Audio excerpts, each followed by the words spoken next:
शिवसेना उद्धव साहब तुम आगे बढ़ो, हम तुम्हारे साथ हैं। राज साहब तुम आगे बढ़ो, हम तुम्हारे साथ हैं। आवाज कोणाचा?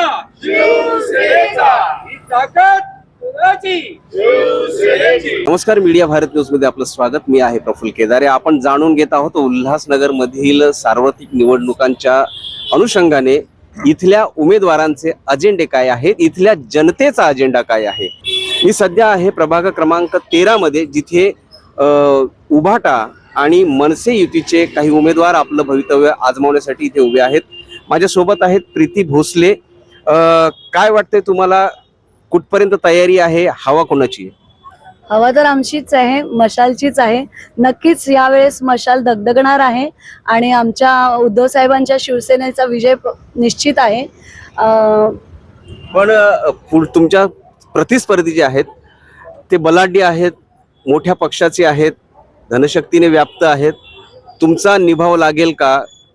अंबरनाथच्या बदलापूरचा जर इतिहास पाहिला तर बलाढ्य आणि धनाढ्य तर आहेच, पण त्यासमोर आमचा निभाव नक्कीच लागणार आहे। कारण आजचा मतदार हा फक्त पैशाला भुलत नाही, तर त्यांना आपल्या समस्या समजत आहेत। आता इथे आपल्या प्रभागात पाण्याच्या समस्या आहेत, महिलांसाठी शौचालयाची व्यवस्था व्यवस्थित नाहीये, रस्त्यांची अवस्था तर आपण बघतोच आहोत।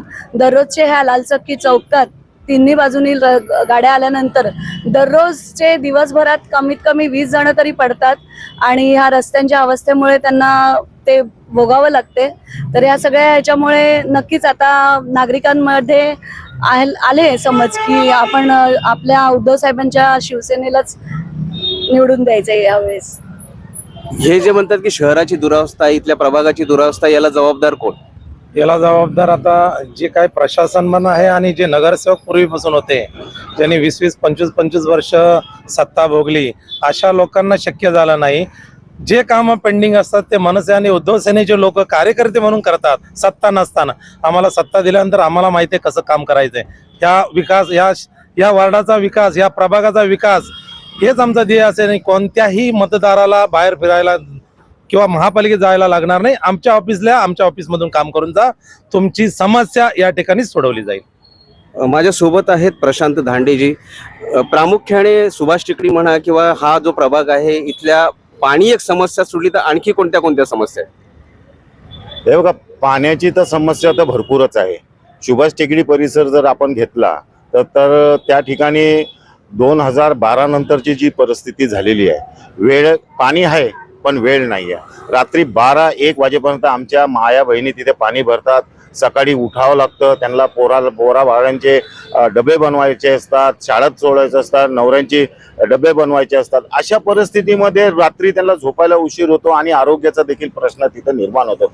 कोणाला बीपी आहे, डायबिटीज आहे, म्हणजे अशा आजाराला पण ते त्रस्त झालेले आहेत। आणि हे नगरसेवकांना जर विचारलं, आता पूर्वीचे नगरसेवक होते या 13 वार्ड मधले, तर आमच्या महिला तिकडे गेल्या तर सरळ म्हणतात पाणी येतं ना तुम्हाला, मग बस झालं, वेळेचं आम्हाला सांगू नका, वेळ निश्चित होणार नाही।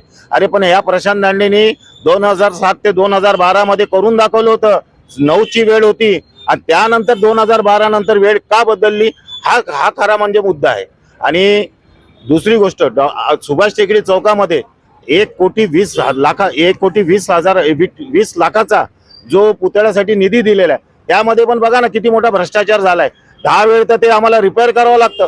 आम्ही पुतळा समितीमध्ये आहोत, आमचे पुतळा समितीचे आता म्हणजे 10 दिवस झाले, प्रचारात सुरू झाला ना, त्याच्या दुसऱ्या दिवशी त्या पुतळ्याची काच तुटून खाली पडली। बरं झालं कोणी तिथे नव्हतं, नाहीतर मोठा अपघात झाला असता। अशा पद्धतीचं त्या ठिकाणी म्हणजे निष्कृष्ट दर्जाचं काम त्या ठिकाणी। अरे बाबासाहेबांना देखील त्यांनी सोडलं नाही। तुम्ही काय केलं? तुम्ही तिथे एवढे दिवशी काय मुखदर्शक म्हणून बघत होते, तुम्ही काय पाठपुरावा केला? हो, आम्ही वारंवार आमचे पुतळा स्मारक समितीच्या माध्यमातून आणि एक माजी नगरसेवक या माध्यमातून आम्ही तिथे पत्रव्यवहार भरपूर केलेला आहे।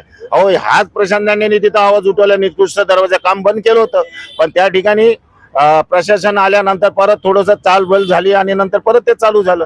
मी तर पहिलेच बोललो होतो, वॉटरप्रूफिंग नाही आहे, पाऊस आला तर टप्पा पाणी पडतं। मग ज्या आमदारांच्या निधीतून हा पुतळा झाला, त्यांनी याच्याबद्दल काही दखल घेतली का? बिलकुल नाही। आल्यानंतर आतापर्यंत तोंड नाही दाखल, उद्घाटन झाल्यानंतर अजून आले नाही त्या पुतळ्याची काय अवस्था आहे काय नाही आहे। माझ्या सोबत आहेत या संदर्भात पत्रकार म्हणून, समीक्षक म्हणून आणि हाडाचे शिवसैनिक म्हणून. तुम्हाला काय वाटतं की आता बदल हवाय का? परिवर्तन हा संसाराचा नियम आहे आणि या ठिकाणी 30-30 वर्ष तेच नगरसेवक आहेत. त्यांनी स्वतःचा विकास केला, प्रभागाचा बिलकुल विकास केला नाही. ज्याला आपण मॉन्युमेंटल प्रोजेक्ट म्हणतो, असा गेल्या 30 वर्षात एकही प्रोजेक्ट या ठिकाणी आलेला नाही आहे. फक्त पेवर ब्लॉक, रस्ते, नाळ्या, गटारं याच्या पलीकडे त्यांची दृष्टीच नाही आहे. एकंदरीत शहराचा विचार कराल तर याला जबाबदार कोण? याला जबाबदार जो शहरामध्ये जो भ्रष्टाचार चाललेला आहे आणि सत्ताधारी पक्ष म्हणजे सक्षम नाही आहे, त्यामुळे हे होत आहे. फक्त व्यापारी वृत्तीने इथे जे काय लोक निवडून येतात आणि सत्तेत सहभागी होतात, त्यामुळे विकास होत नाही. तुम्ही ही जी फौज उभी केलेली आहे ही नेमका यांच्या विरोधात काय कृती कार्यक्रम देईल इथल्या प्रभागाला? या ठिकाणी ज्या नागरी सुविधा प्रलंबित आहेत, जसं काही पाण्याची समस्या आहे, पाणी टंचाई तर आहे, परंतु पाण्याचं नियोजन नसल्यामुळे सकाळपासून रात्रीपर्यंत लोकांना वाट पाहायला लागते. वारंवार शटडाऊन होतं. शुक्रवार व्यतिरिक्त मंडे टू संडे लाईट बंद अशा प्रकारे या ठिकाणी चालतो. रस्ते वारंवार खोदले जातात. या ठिकाणी कुठल्याही प्रकारचं रात्र निवारा केंद्र नाही आहे, अभ्यासिका नाही आहे, मुलांना खेळण्यासाठी मैदान नाही आहे. अशा आणि असंख्य गैरसोयी आहेत, त्या दूर करण्याचा आम्ही प्रयत्न करू. एक महिला म्हणून तुम्ही एवढे वर्ष इथे वास्तव्य करून आहात, इथल्या महिलांचे नेमके प्रश्न काय आणि तुम्ही महिलांना काय देऊ इच्छिता?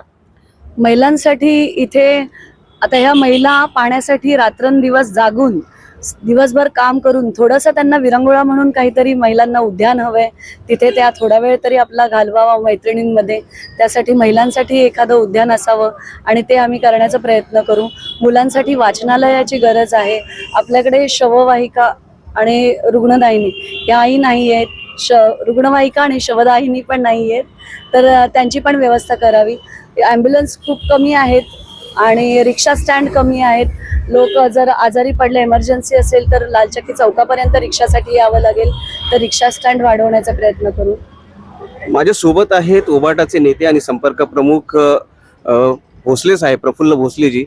आता एकंदरीत जर आपण अंबरनाथची किंवा बदलापूरची परिस्थिती पाहिली तर तुम्हाला काय आशावाद आहे की उल्हासनगरमध्ये उबाटा आणि मनसेला इथे लोक कौल देतील, जनता कौल देईल?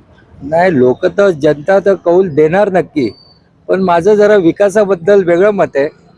आमच्या प्रभागाचा विकास आम्ही 30-35 वर्षापासून पाहतोय. जो विकास म्हणजे रस्त्याचा विकास झाला, नाल्यांचा विकास झाला किंवा पाण्याचा विकास झाला, तो प्रश्न वेगळा राहतो. पण 30-35 वर्षापूर्वी जे नागरिक नगरसेवक म्हणून निवडून आले त्यांचा किती विकास झाला हे तुम्ही पत्रकारांनी बघायला पाहिजे. एका रात्रीत पत्रकारांनी का, तुम्ही का नाही बघायचं? आम्ही तर बघतोच ना साहेब, पण पत्रकारांनी तुम्ही चौकशा लावल्या? पत्रकारांनी त्याच्यावर लक्षात वेधलं पाहिजे. एका रात्रीत जो एवढ्या वर्ष एखाद्या पक्षात काम करणारा जो एका रात्रीत वेगळ्या पक्षात जातो, त्याच्या मागचं धोरण काय? ही शहराची सेवा करण्याची आहे का स्वतःची सेवा करण्याची? हा प्रकार फक्त इथेच नाही, हा संबंध देशात चाललाय. तो संबंध देशात चाललाय, तर त्याच्यावर नागरिकांनी प्रश्न उचलायला पाहिजेत ना साहेब. आम्ही तर प्रश्न उचलण्यासाठी एका पक्षात ठाम आहे. आज एवढ्या वर्ष आम्ही त्याच्यातून लढतोय, पण आज नागरिकांचा पण प्रश्न येतोय की विकास नेमका झाला कोणाचा, आणि त्या विकासाकडे नागरिकांनी लक्ष द्यायला पाहिजे की आपण कोणाला मतदान करायला पाहिजे. की रातोरात पक्ष बदलून दुसऱ्या पक्षात जाऊन उभे राहणाऱ्यांचा विकास झाला पाहिजे का आपल्या शहराचा विकास झाला पाहिजे.